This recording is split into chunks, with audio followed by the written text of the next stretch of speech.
It is a mind-reeling thought to think of the information that might one day come fluttering through our radio telescopes from an advanced civilization somewhere else.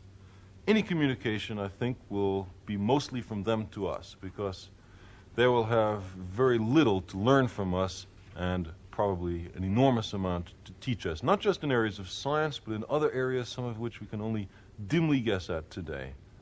I don't share George Wald's fears that such a contact would be a disaster. I think rather it's a supreme opportunity to learn something. But in any case, we can't hold back. We've already communicated our presence to the universe, because about 30 or 40 light years away from the Earth, there's a wave front of electromagnetic radiation which is moving away from us at the speed of light. This is the result of our first large-scale radio communications back in the 20s and 30s, and there's no holding that back. That indicates our presence. We've already communicated our presence to the universe. Now, we have before seen the difficulty in determining the presence of life on Earth photographically. Were we on Mars, just the same difficulty would be the case, but there'd be an easy way to detect life on Earth from Mars.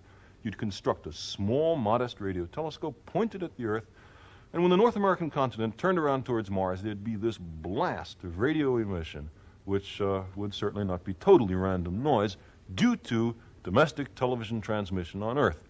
It's a very sobering thought, I think, that the only signs of intelligent life on Earth detectable over large distances are the often baleful contents of American television programs and the radar defense networks of the United States and the Soviet Union. At the same time, though, I think that it would be very remarkable. Any extraterrestrial civilization would be able to see it.